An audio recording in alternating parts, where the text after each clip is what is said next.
Hello students, मैं जुगल Maheshwari welcome करता हूं अपने इस यूट्यूब प्लेटफॉर्म पर।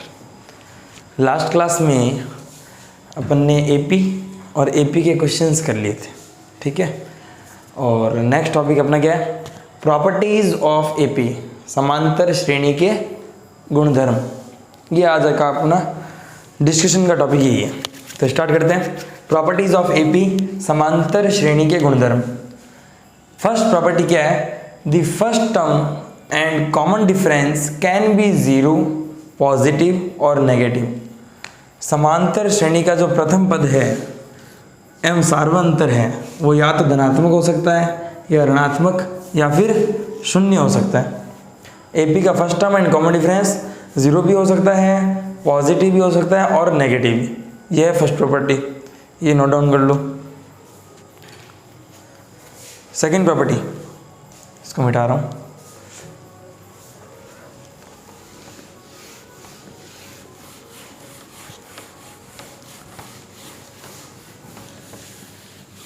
तो सेकेंड प्रॉपर्टी क्या है? Second, if A B C are in AP, यदि ए बी सी समांतर श्रेणी में हो, यदि ए बी सी समांतर श्रेणी में हो, if A B C are in A P, तो 2 times of B equal to हो जाएगा ए प्लस सी, है ना। बी का डबल हो जाएगा ए प्लस सी के इक्वल, है ना। 2b equal to A plus C. If A B C are in A P then 2b equal to A plus सी।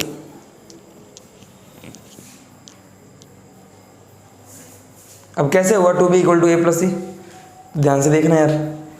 देखो ए बी सी ए पी में है ना, ए बी सी ए पी में, तो A P का मतलब अपन क्या समझते हैं? ए पी का मतलब अपन समझते हैं कि भाई कॉमन डिफरेंस सेम होना चाहिए। ए पी का मतलब ये है कि कॉमन डिफरेंस सेम होना चाहिए, यानी बी माइनस ए किसके इक्वल होना चाहिए? सी माइनस बी के। भाई अगर ये ए पी में है तो बी माइनस ए इक्वल होना चाहिए सी माइनस बी के। माइनस बी इधर आया तो plus B, B plus B equal to minus A इधर आया तो प्लस ए प्लस सी, तो 2b इक्वल टू क्या आ गया? A plus C. B plus B 2b equal to A plus C. तो अगर ए बी सी ए पी में है तो 2 इंटू बी ऑलवेज इक्वल होगा ए प्लस सी के, क्योंकि B minus A always equal to C minus B. Common difference क्या रहेगा? इक्वल रहेगा हमेशा। ये सेकेंड प्रॉपर्टी है। चलो सेकेंड प्रॉपर्टी पे क्वेश्चन करते हैं, ठीक है। और ऐसे क्वेश्चन आते हैं जेई में। यूज आएगी प्रॉपर्टियां और यूज आएंगे ये क्वेश्चंस भी।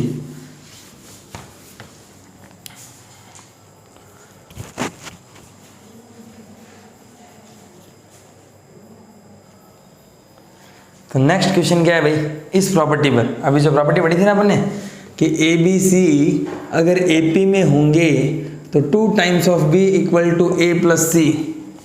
इस पर क्वेश्चन दिया मैंने तुम्हें कि भाई if log 2 base 3, log base में 3 है 2 की power x minus 5 and log base 3 2 की power x minus 7/2 are in A P, determine value of x। log 2 base 3, log base में 3 है 2 की पावर x माइनस 5 और log बेस में 3 log 2 की पावर x माइनस 7/2। ये समांतर श्रेणी में है तो x का मान ज्ञात करना है। तो देखो भाई कैसे करेंगे इस क्वेश्चन को। अब ये 3 नंबर एपी में है। जब भी मैंने बताया है कि अगर 3 नंबर एपी में है तो बीच वाले का double equal to first plus third. ये भी देखो ये 3 है कि नहीं है? 1 2 3। अगर ये 3 नंबर एपी में है तो बीच वाले का डबल 2 इंटू लॉग बेस में 3 2 की power x minus 5 2 times of b equal to a plus C. a कितना है? a है log 2 बेस 3 प्लस ये कितना है?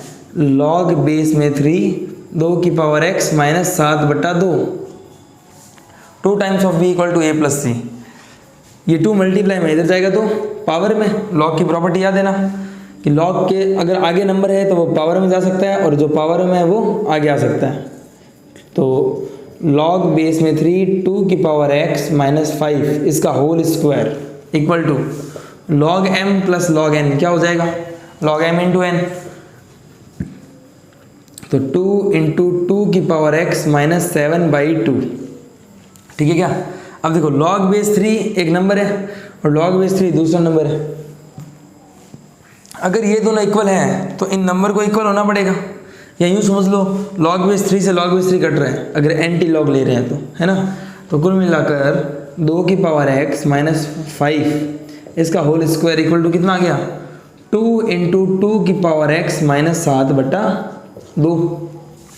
मल्टीप्लाई करा दो यार, तो 2 की पावर x माइनस 5 का होल स्क्वायर इक्वल टू कितना आ गया, 2 इंटू 2 की power x minus 2 into 7/2। 2 into 7/2 से 2 से 2 खत्म, माइनस का 7। अब ऐसे क्वेश्चन अपन को आते हैं कि क्या दिख रहा है, 2 की पावर x को t मान लो, क्यों कि ये बन जाएगा t माइनस 5 का होल स्क्वायर। 2 की पावर x को t मान लिया तो t माइनस 5 का whole square equal to 2 into इसको t मान लेना 2 की पावर x को 2t माइनस 7। अब a माइनस b का स्क्वायर क्या होता है, a square plus b square minus 2 into t into 5 equal to 2t minus 7।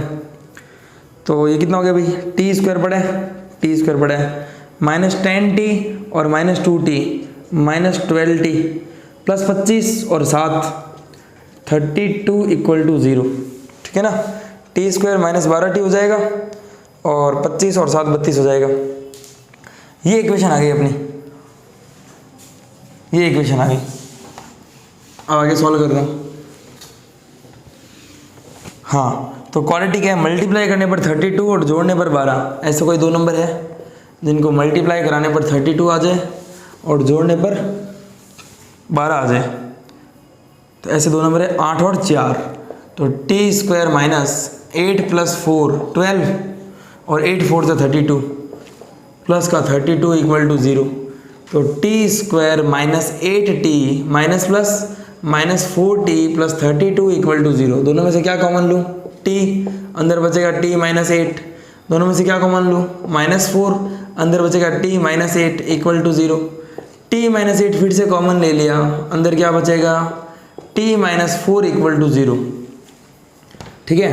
तो देखो t माइनस 8 को अगर 0 के इक्वल रखूंगा, t माइनस 8 को अगर 0 के इक्वल रखूंगा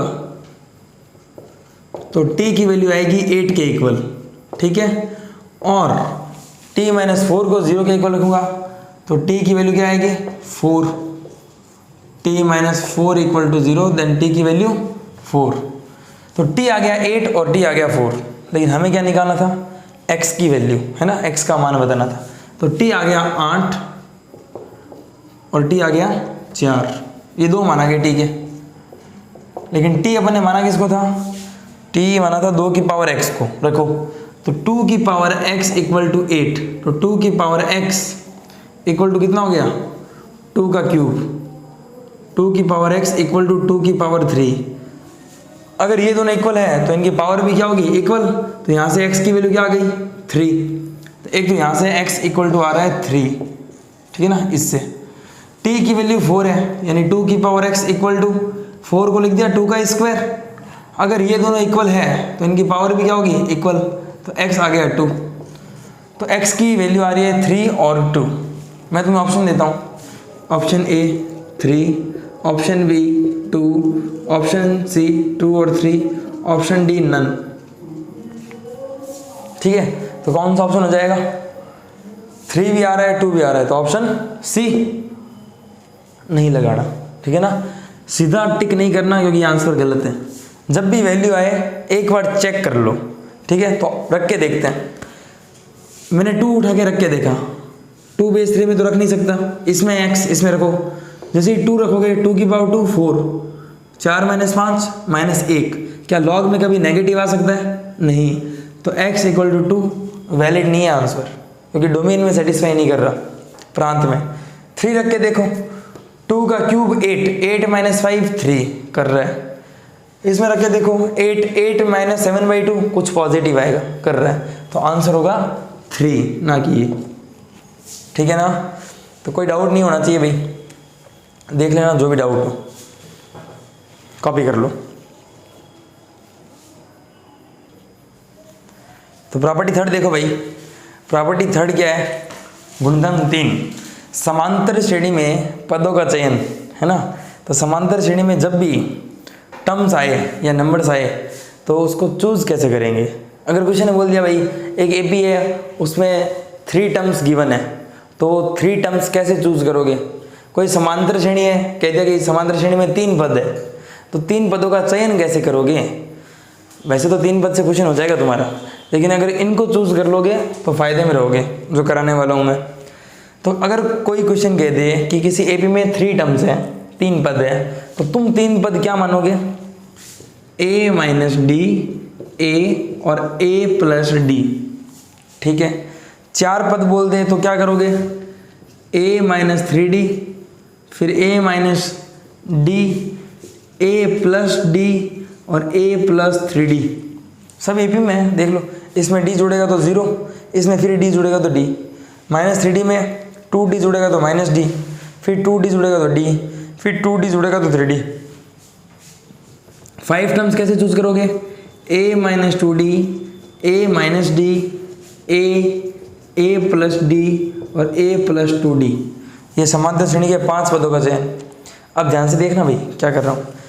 ऑड है तो कंटिन्यू चल रहा है, a minus D, a plus D.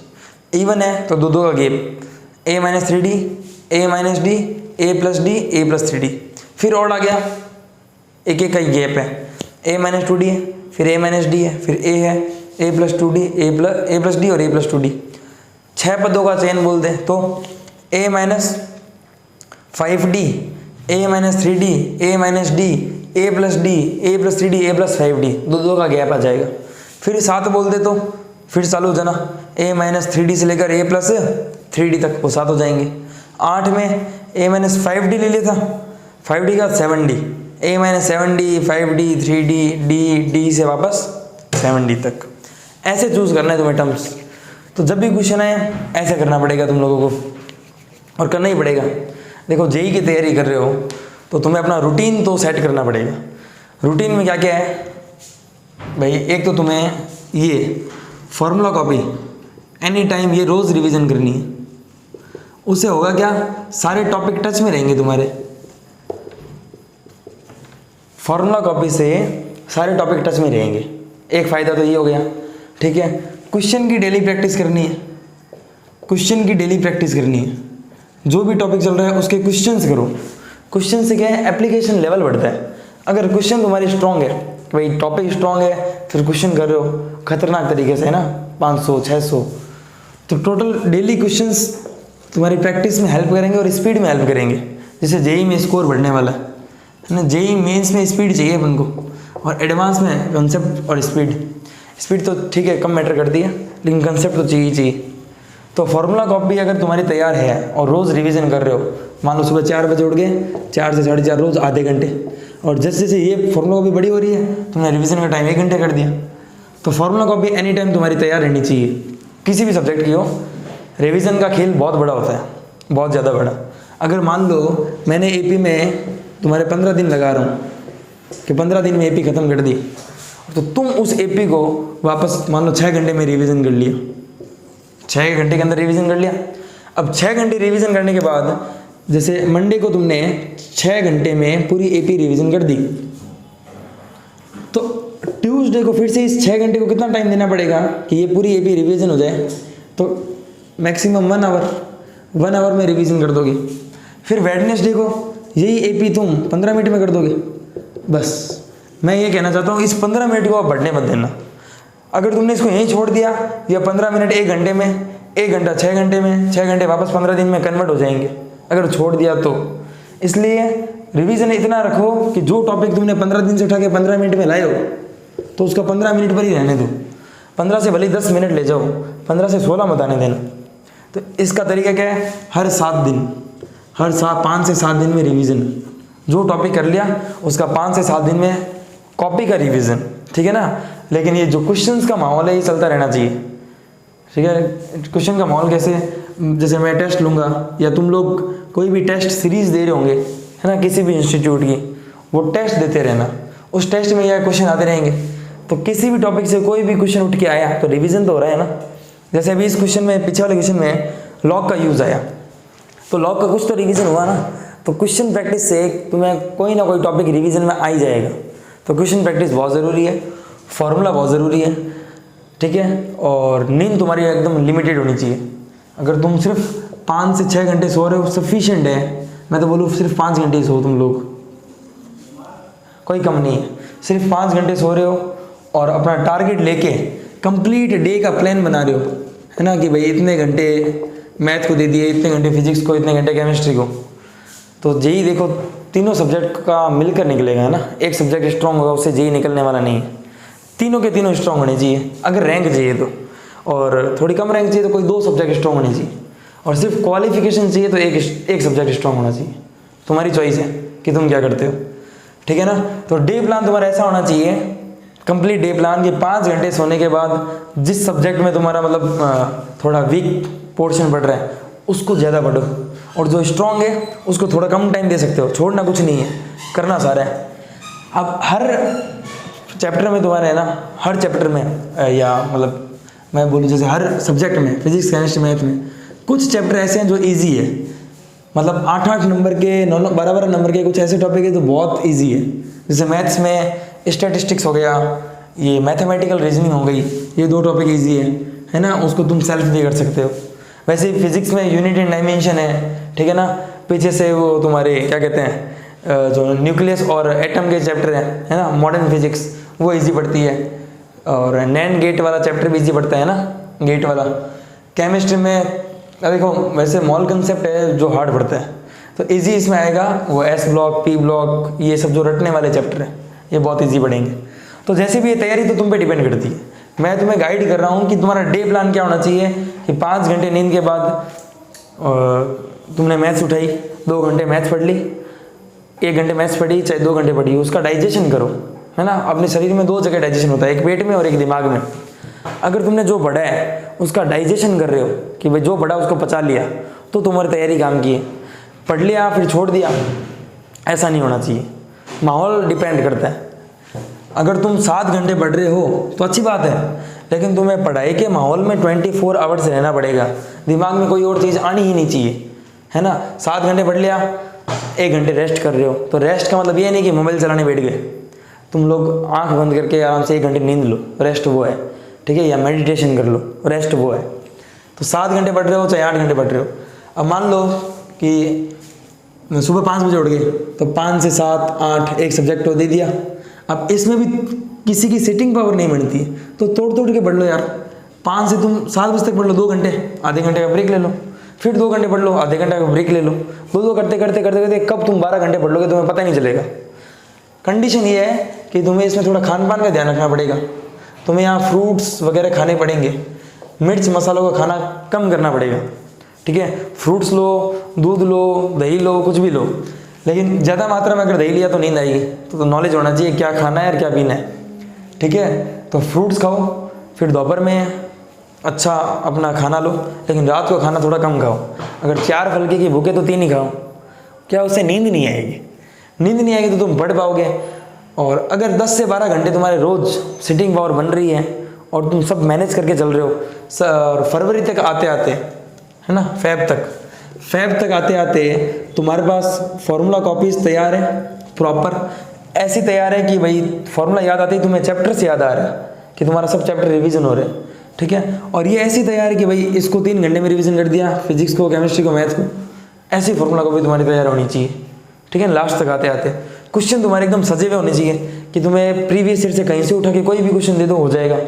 Copy तुम्हारी एकदम सजी हुई होनी चाहिए कि सर ने एपी करा दी, एपी तैयार है, क्वालिटी करा दी तैयार है, लॉग करा दिया तैयार है, इंटीग्रेशन, डिफरेंशिएशन सब जचे हुए तैयार होने चाहिए। यूँ नहीं कि इसमें भी सर थोड़ा बहुत रिवीजन करना है, आधा आधा बाकी है, ऐसा नहीं। तो तुम्हारी तैयारी एकदम प्रॉपर होनी चाहिए, तो कोई दिक्कत नहीं है। बाकी देखो लास्ट में एग्जाम का माहौल है, जिसका जितना ज़्यादा दिमाग काम करेगा वो क्वेश्चन करेगा। लेकिन प्रॉपर तुम्हारा प्लान ये होना चाहिए। कम ये 6-7 महीने बचे हैं जो भी है, तो तुम्हारे 7-8 महीने का ये जो भी प्लान है, जितने भी महीने बचे हैं, अगर मार्च में होगा जेई तो ठीक है, अप्रैल में तो होना ही है ना। तो सितंबर, अक्टूबर, नवंबर, दिसंबर 4 महीने ये और 4 महीने वो, 8 महीने से लेट नहीं होगा। तो 8 महीने का प्लान तुम्हारा ये होना चाहिए और कंटिन्यूटी में होना चाहिए, ठीक है ना। तो चलो ऐसे प्लान फॉलो करना तुम लोग। इस पर क्वेश्चन करते हैं एक, है ना, जो एपी के 3 टर्म्स 4 टर्म्स 5 टर्म्स ये कैसे चूज करना है इसको फॉलो करेंगे और इस पर क्वेश्चन करेंगे। तो क्वेश्चन करते हैं। तो नेक्स्ट क्वेश्चन करते हैं भाई। ये नेक्स्ट क्वेश्चन उसी प्रॉपर्टी पर है जो भी प्रॉपर्टियाँ लिखवाई है ना, उन्हीं गुणधर्मों पर क्वेश्चन करवा रहा हूँ ताकि तुम्हारा टॉपिक स्ट्रांग होता जाए, ठीक है ना। तो क्वेश्चन पढ़ो क्या कह रहा है। The sum of 3 numbers in AP is 27, है ना।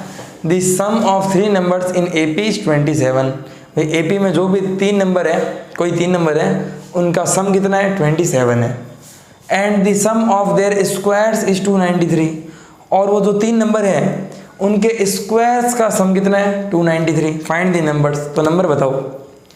एक समांतर श्रेणी है, उसके 3 संख्याओं का योगफल 27 है तथा उनके वर्गों का योगफल कितना है 293। तो वो संख्या ज्ञात करनी है। वो संख्या कैसे ज्ञात करेंगे? देखो भाई सिंपल बात है। तो अपन ने जो अभी प्रॉपर्टी पढ़ी थी उस प्रॉपर्टी में क्या था कि भाई एपी में अगर कोई भी 3 नंबर चूज करने हैं तो याद रखो a माइनस डी, ए और a प्लस डी। तो ये कह रहा है भाई 3 नंबर का सम है 27, 3 संख्याओं का योगफल कितना है 27। तो वो 3 नंबर कौन से हैं? a माइनस डी है, a है और a प्लस डी है। इनका सम, इनका योगफल यानी प्लस लगा दूं, कितना है 27 है। तो ध्यान से देखो, d से d तो खत्म, a 3a इक्वल टू 27। तो a की वैल्यू कितनी आएगी 27/3। तो कितना आएगा 3 9 जा 27। फर्स्ट टर्म तो आई गई, फर्स्ट टर्म आ गई। 3 नंबर बताना है और 3 नंबर मैंने क्या माने, जो लेट मैंने 3 नंबर माने हैं वो ये माने a माइनस डी, ए और a प्लस डी, ये मैंने वो 3 नंबर माने है ना। और इसने क्या पूछा है कि वो नंबर्स बताओ, तो ये तो बताना है। तो इन नंबर को बताने के लिए मुझे a चाहिए और d चाहिए। a तो आ गया है, फर्स्ट लाइन का यूज़ किया a आ गया, सेकंड लाइन का यूज़ करूँगा d आ जाएगा। कैसे? उनके वर्गों का योगफल है 293, उनके स्क्वायर का सम है 293। तो पहला नंबर है a माइनस डी, इसका स्क्वायर, दूसरा नंबर है a उसका स्क्वायर, तीसरा नंबर है a प्लस डी इसका भी स्क्वायर। अब इनके स्क्वायर का सम कितना है 293। तो जो क्वेश्चन बोले उसको मैथमेटिकली लिखना सीख लो, है ना, क्वेश्चन तो अपना हो जाएगा। अब a माइनस बी का होल स्क्वायर तो खोलना आता ही है, बचपन से सीखा है।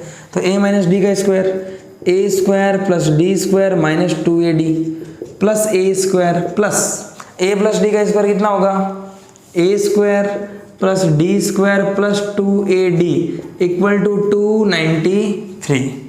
तो प्लस 2ad माइनस 2ad खत्म, a स्क्वायर 2a स्क्वायर और a कितना है 9। तो 2a स्क्वायर यानी 2 इंटू 9 का स्क्वायर, ठीक है क्या। अच्छा d square 2d square equal to 293। a square जो बेटा 3a स्क्वायर आ रहा है ना, तो 3a स्क्वायर और a कितना है 9, तो 9 का square plus d square plus d square 2d square equal to 293। 9 का स्क्वायर 81 इंटू 3 कितना हो गया 3 into 81 plus 2d square equal to 293। ठीक है, ऊपर कर रहा हूँ। तो 3 1 3 और 8 3 24, 243 plus 2d square equal to 293। भाई प्लस का 243 उधर भेजो, माइनस का तो 2d स्क्वायर कितना आ गया 3 माइनस 3 तो 0, 9 माइनस 4 हो जाएगा 5, 50 आ गया। तो d स्क्वायर आ गया 50 बटा 2 25, d स्क्वायर इक्वल टू 25। तो d की वैल्यू कितनी हो गई, d की वैल्यू हो गई 5, गलत, d की वैल्यू हो गई प्लस माइनस 5। जब भी स्क्वायर से रूट बने तुम प्लस माइनस लगाना मत भूलना। तो d की वैल्यू आई प्लस माइनस 5। तो 3 नंबर पॉसिबल है। अगर d की वैल्यू 5 है तो 3 नंबर क्या क्या होंगे, a minus D, a plus D, a है 9, तो 3 नंबर होंगे 9 minus 5, a minus D, a कितना है 9 और a प्लस डी 9 प्लस 5, तो 4 9 और 13 सॉरी 14। ठीक है क्या।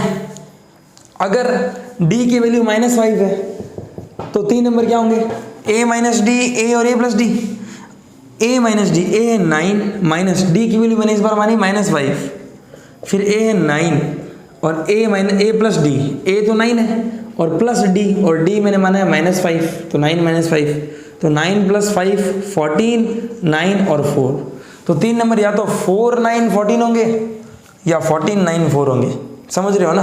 तो वो डी का खेल है कि भाई तुम्हें पहला नंबर, दूसरा नंबर, तीसरा नंबर कौन सा है। ये है डिक्रीजिंग एपी, वो है इंक्रीजिंग एपी, वो बढ़ रही है। उसका कॉमन डिफरेंस 9 - 4 5 हो रहा है, इसका कॉमन डिफरेंस 9 - 14 -5 आ रहा है। तो इस टाइप का क्वेश्चन अपन ने प्रॉपर्टी की हेल्प से किया है, ठीक है ना। बिना प्रॉपर्टी से भी कर सकते हो, लेकिन प्रॉपर्टी की हेल्प से जल्दी होता है और आसानी से होता है। तो ये नोट डाउन कर लो। नेक्स्ट प्रॉपर्टी करते हैं।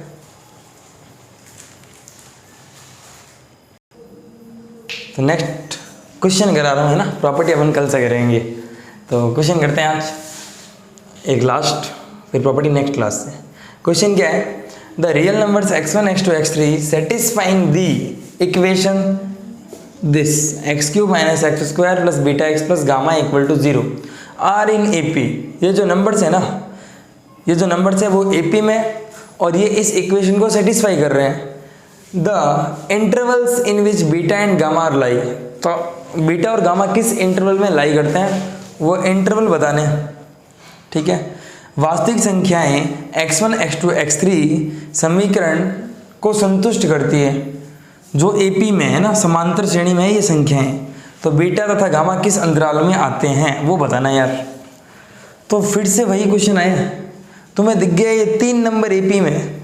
अगर ये 3 नंबर एपी में है तो अपन 3 नंबर को क्या मानेंगे, a - d। तो x1 को क्या मैं क्या मानूं, a - d, x2 को क्या मानूं, a, और x3 को a + d।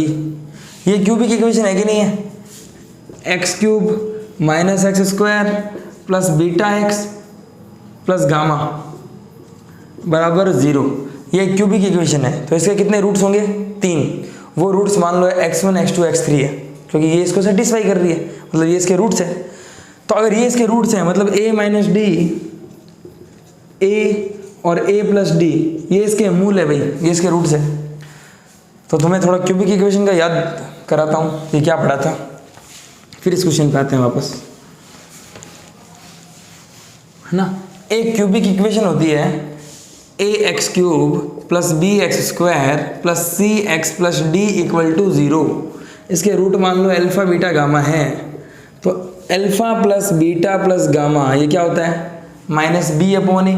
b कौन है, x² का कोफिशिएंट, अपॉन a कौन है, x³ का गुणांक।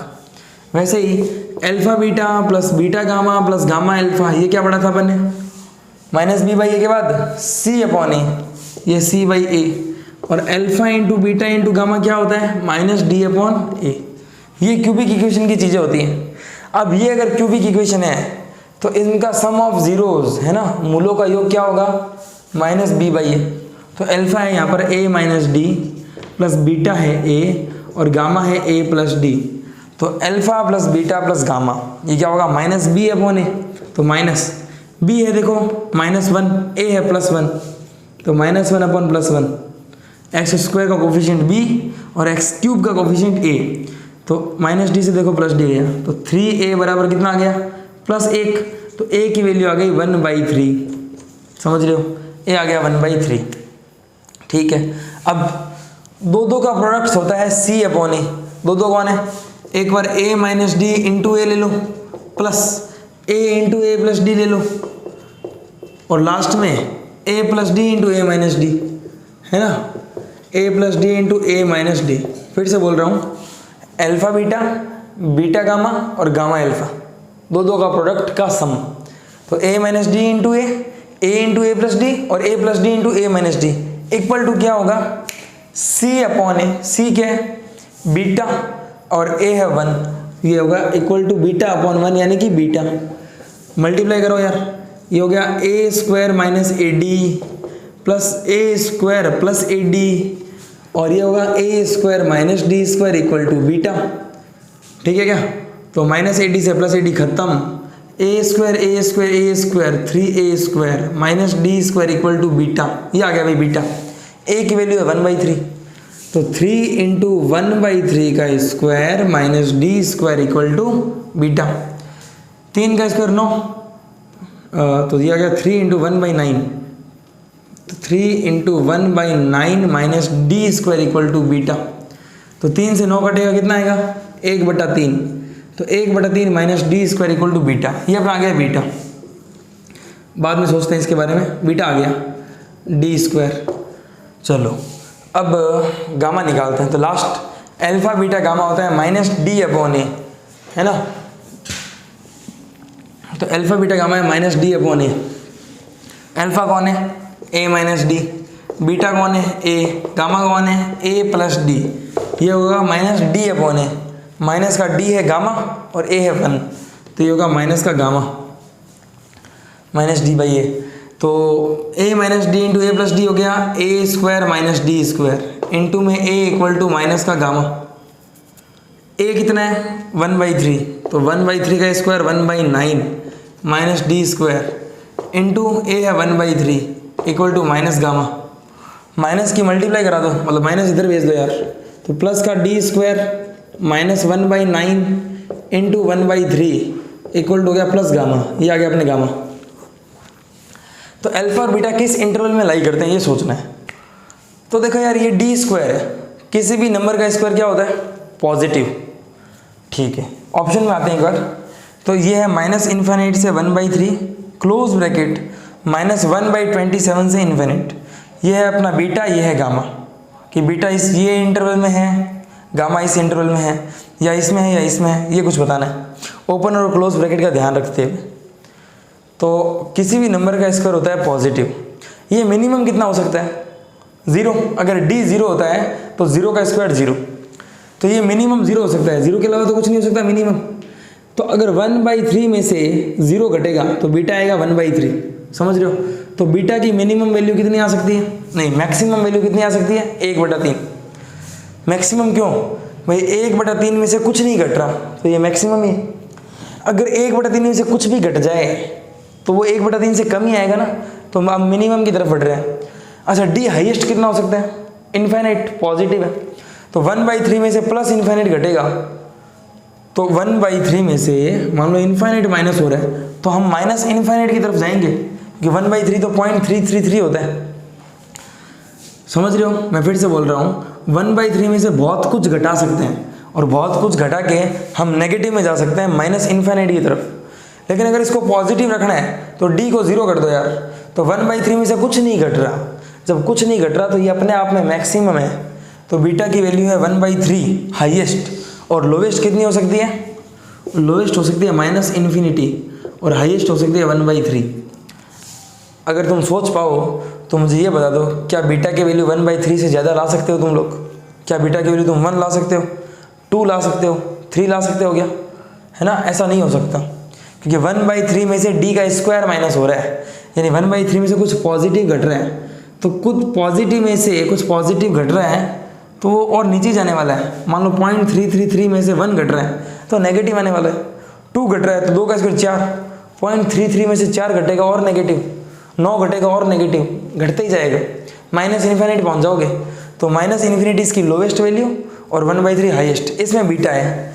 तो ये ऑप्शन है माइनस इन्फिनिटी से 1/3 क्लोज ब्रैकेट, और एक ये ऑप्शन है। बी नहीं है और डी नहीं है। अब या तो ए आंसर है या सी आंसर है, डिपेंड ऑन गामा। तो यार गामा देखो, गामा का क्या खेल है, फिर से डी स्क्वायर, ठीक है। अच्छा, अगर डी 0 होता है, डी 0 होता है तो डी 0 हो सकता है मिनिमम, हमें पता है, क्योंकि किसी नंबर का स्क्वायर या तो पॉजिटिव या 0। अगर डी 0 होता है तो माइनस 1/9 इंटू 1/3, ये होगा माइनस का 1/27। तो गामा की लोवेस्ट वैल्यू क्या है, माइनस 1/27 आ रही है ना, मतलब क्लोज ब्रैकेट लगेगा। अब ये हाईएस्ट इन्फिनिट तक जा सकता है, क्यों? डी का स्क्वायर एक पॉजिटिव नंबर, मान लो डी है 10, 10 का स्क्वायर 100, 100 में से 1/9 पॉइंट समथिंग घटा रहे हो यार, है ना, तो लगभग 100 ही रहेगा। 100 में 3 का भाग दे दोगे तो 33 समथिंग बन जाएगा। डी मान लो 1000 है, 1000 का स्क्वायर में से 1/9 घटाओगे, फिर 3 का भाग दोगे, रहेगा पॉजिटिव ही। डी की वैल्यू इन्फिनिट रख दो तो हम इन्फिनिट पहुंच जाएंगे। तो मिनिमम वैल्यू माइनस 1/27 और मैक्सिमम इन्फिनिट। तो ए ऑप्शन है, बीटा इस इंटरवल में रहेगा, इस अंतराल में, और गामा इस अंतराल में रहेगा। ये क्वेश्चन है। तो मेरे ख्याल से आ गया होगा। अपन कल करेंगे प्रॉपर्टी 4। इसके साथ आज के लिए इतना ही। Thank you.